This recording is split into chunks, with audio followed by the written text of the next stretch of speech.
दोस्तों, मध्य प्रदेश के जिला ऊधम सिंह नगर का एक थाना लगता है ट्रांजिट कैंप, और इसी थाना क्षेत्र के एक गांव का रहने वाला एक व्यक्ति जिसका नाम होता है साहिल की 2020 में एक लड़की जिसका नाम होता है तान्या, उससे साहिल की शादी हो जाती है। दरअसल तान्या देखने में बेहद खूबसूरत होती है, अगर कोई उसे एक बार देख लेता था तो बस देखता रह जाता था। साहिल भी इतनी खूबसूरत बीवी पाकर अपने आप को बहुत खुशनसीब समझ रहा था। शादी के बाद दोनों पति पत्नी बहुत ही खुश थे, किसी बात की कोई दिक्कत परेशानी नहीं थी। दरअसल साहिल के घर में उसका एक बड़ा भाई भी रहता था, वो अपनी पत्नी और एक 14 साल के बेटे के साथ रहता था। दोनों भाइयों में काफ़ी प्यार था, लगाव था। साहिल का जो भतीजा होता है उसका नाम बिट्टू था। बिट्टू अपने चाचा से बहुत प्यार करता था, उसका चाचा भी उसे बहुत जानता मानता था। इसी तरह जब तान्या इस घर में शादी करके आती है तो वो भी बिट्टू को खूब जानने मानने लगती है। उसे कोई भी छोटा मोटा काम होता था तो बिट्टू से ही वो करवाती थी। धीरे धीरे समय आगे बढ़ने लगता है, और जैसे जैसे समय आगे बढ़ रहा था तो तान्या का जो रवैया था वो थोड़ा थोड़ा बदल रहा था। क्योंकि साहिल कोई भी अगर काम करता था तो वो सबसे पहले अपने भाई से सलाह मशवरा एक बार ज़रूर लेता था, और ये सब कहीं ना कहीं उसकी पत्नी तान्या को बिल्कुल भी अच्छा नहीं लगता था। ऐसे ही एक दिन वो अपने पति साहिल से कहती है कि क्यों ना तुम अपने भाई से ज़मीन जायदाद का बंटवारा कर लो, अपने हिस्से की ज़मीन जायदाद तुम ले लो, उसके बाद हम अपनी मर्ज़ी से अपनी ज़िंदगी गुजारेंगे। उसके बाद साहिल अपनी पत्नी के उसकी बात मान जाता है। कुछ दिन बीतता है, उसके बाद साहिल अपने बड़े भाई से बंटवारा कर लेता है और दोनों भाई अलग अलग रहना शुरू कर देते हैं। अब इस बीच दोनों भाइयों में इस बात को लेकर कहीं ना कहीं मनमुटाव भी रहने लगता है, लेकिन बिट्टू जो होता है वो अपने चाचा चाची के घर में अक्सर आता जाता रहता था। हालांकि बंटवारे के बाद भी चाचा भतीजे में वही पहले जैसा लगाव था, यानी कि साहिल जैसे पहले अपने भतीजे बिट्टू को जानता मानता था, उसी तरह से वो अपने भाई से अलग होने के बावजूद भी उसे प्यार करता था। इसी तरह से समय बीत रहा था। तभी एक दिन जो साहिल होता है उसकी अचानक से तबीयत बहुत ज़्यादा ख़राब हो जाती है। उसके बाद वो अपनी पत्नी तान्या के साथ जाता है और एक नज़दीकी हॉस्पिटल में अपना दवा वगैरह लेता है। वो कुछ दिन दवा खाता है, लेकिन दवा खाने के बाद भी उसकी हालत में कोई सुधार नहीं आ रहा था। जब उसे आराम नहीं मिल रहा था तो उसके बाद वो दूसरे अस्पताल में जाता है और वहाँ भी वो अपना जांच करवाता है, वहाँ डॉक्टर को दिखाता है। डॉक्टर उसे कुछ दवाइयाँ वगैरह देते हैं और उसके बाद दवा लेकर वो वापस अपने घर आ जाता है। इस बीच साहिल की पत्नी साहिल का बहुत ध्यान रखती थी, उसे टाइम से दवा वगैरह देती थी, उसकी देखभाल करती थी। धीरे धीरे कुछ दिन बीत जाता है, लेकिन साहिल की हालत में कोई सुधार नहीं हो रहा था। अब उसकी पत्नी परेशान हो जाती है कि आखिर साहिल को कौन सी ऐसी बीमारी हो गई है जो ठीक होने का नाम ही नहीं ले रही है। अब साहिल भी इन सब से बहुत परेशान हो चुका था। दरअसल उसकी सेहत लगातार घटती जा रही थी, यानी कि उसका वजन बहुत तेज़ी के साथ घट रहा था। उसके बाद तान्या साहिल को लेकर तीसरे हॉस्पिटल में जाती है और वहां जाकर डॉक्टर से सब कुछ बताती है कि इन्हें 2-3 जगह दिखा चुकी हूं, लेकिन इनकी तबीयत में कोई सुधार नहीं हो रहा है। उसके बाद डॉक्टर साहिल को देखता है और कहता है लगता है इन्हें कोई गंभीर बीमारी है, क्योंकि जिस तरह से इनका वजन घट रहा है ये आम बात नहीं है। तभी डॉक्टर कहता है एक बार इनका ब्लड वगैरह जाँच करवा लो, जो भी दिक्कत होगी उस रिपोर्ट में सामने आ जाएगी, जो परेशानी होगी सामने आ जाएगी। उसके बाद साहिल का ब्लड जांच वगैरह होता है, लेकिन किसी वजह से रिपोर्ट आने में थोड़ी देर हो जाती है और डॉक्टर भी जाने का उनके वक्त हो रहा था, तो डॉक्टर कुछ दवाइयां लिखकर उसे दे देता है और कहता है कि कल आना, फिर रिपोर्ट देख लेंगे, उसके हिसाब से फिर तुम्हें दवा देंगे। उसके बाद तान्या साहिल को लेकर वापस अपने घर आ जाती है। इस बीच ये दिसंबर 2021 का समय था।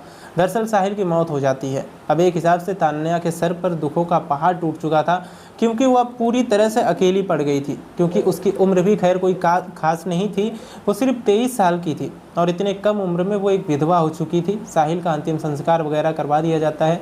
धीरे धीरे समय आगे बढ़ जाता है। अब तान्या अपने घर में बिल्कुल अकेली रहती थी। हालांकि उसके जेठ का बेटा बिट्टू ज़्यादातर उसी के पास रहता था।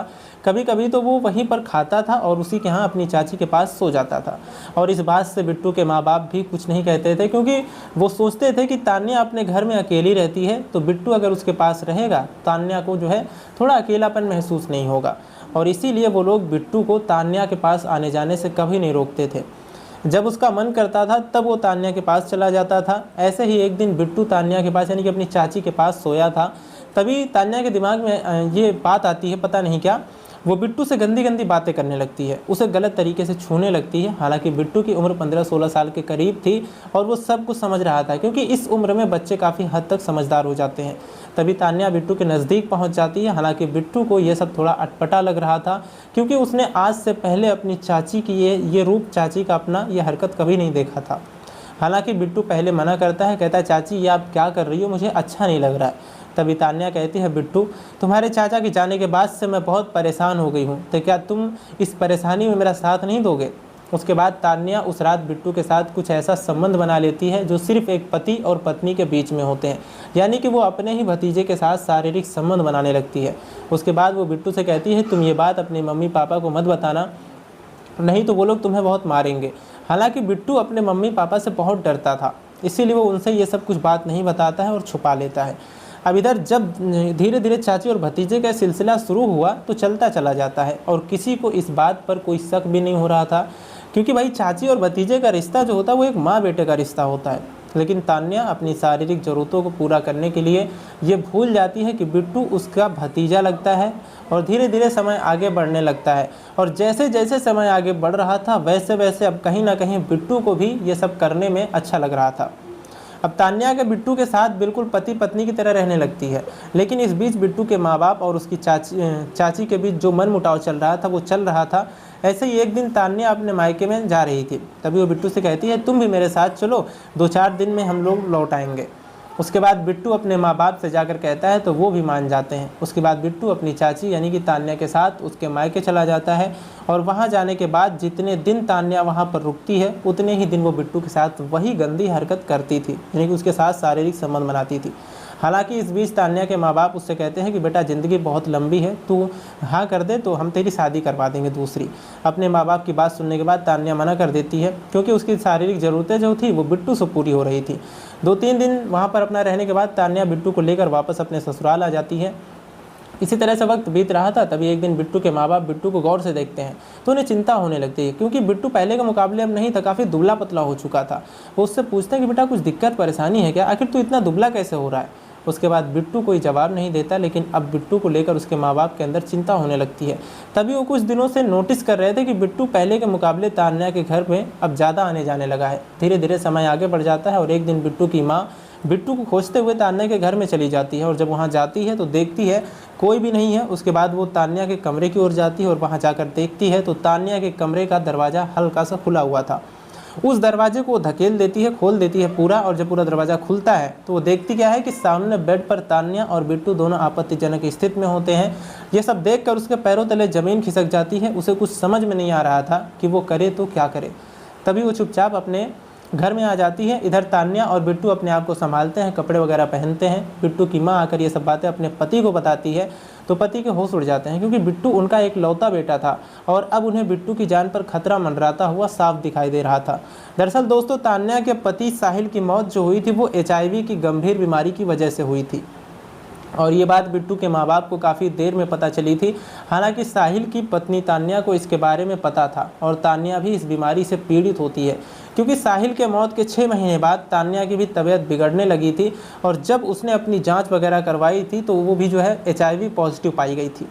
दरअसल जब उसके पति साहिल की मृत्यु हुई थी तो उसके बाद तान्या के अंदर कहीं ना कहीं अपने जेठ और जेठानी को लेकर बहुत ज़्यादा गुस्सा भर जाता है और उसने अपने पति का बदला लेने के लिए उनके बेटे बिट्टू के साथ नज़दीकियाँ बढ़ानी शुरू कर दी।